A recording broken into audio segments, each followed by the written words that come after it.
आज मैंने एक कहानी पढ़ी। कहानी महाभारत काल की है। कई बार आपने सुनी होगी, पर जब भी इसको सुनो कुछ नया सीखने को मिलता है। कहानी कुछ यूं है कि कौरवों और पांडवों में महाभारत का युद्ध चल रहा था और एक शाम को दुर्योधन के व्यंग्यों से परेशान होकर भीष्म ने एक प्रतिज्ञा दी कि कल मैं सारे पांडवों का वध कर दूं। अब जब भीष्म पितामह कोई प्रतिज्ञा करें तो उसको ईश्वर भी झुटला नहीं सकता, वो तो होना ही है।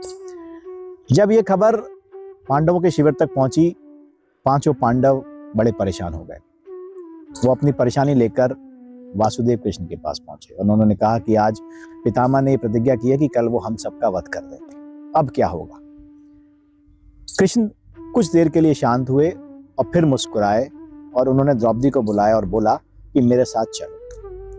वो द्रौपदी को लेकर पितामह भीष्म के शिविर के बाहर पहुंचे। जब पितामह को पता चला कि द्रौपदी आई है तो उन्होंने द्रौपदी को अंदर बुलाया। द्रौपदी ने उनके चरण स्पर्श किए और भीष्म ने उन्हें सदा सौभाग्यवती होने का आशीर्वाद दिया। आशीर्वाद देते ही वो मुस्कुरा उठे।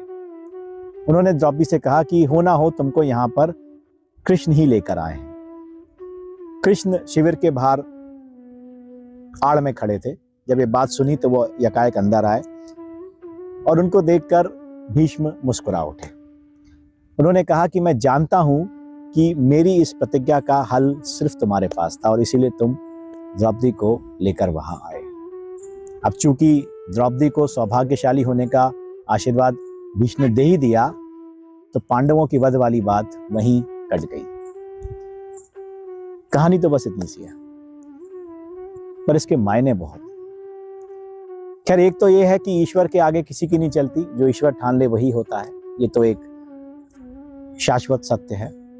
पर आज के हमारे जीवन में, हमारी कॉर्पोरेट लाइफ में, हमारी बिजनेस लाइफ में, हमारी प्रोफेशनल लाइफ में इस बात का बहुत महत्व है।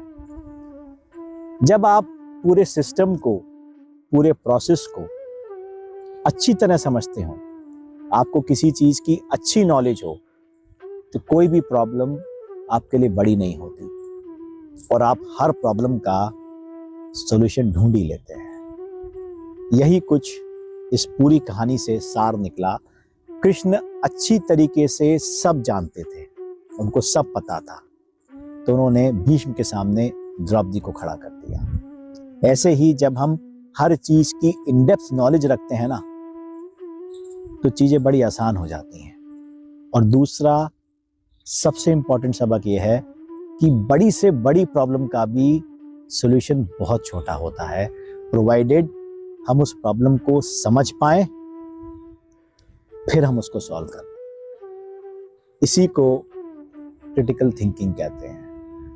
क्रिटिकल थिंकिंग के लिए सबसे ज्यादा जरूरी है कि आपको हर चीज का पता होना चाहिए, नहीं तो आप छोटी से छोटी प्रॉब्लम भी सॉल्व नहीं कर सकते। बहुत बहुत धन्यवाद में सुनने के लिए। नमस्कार, जय हिंद।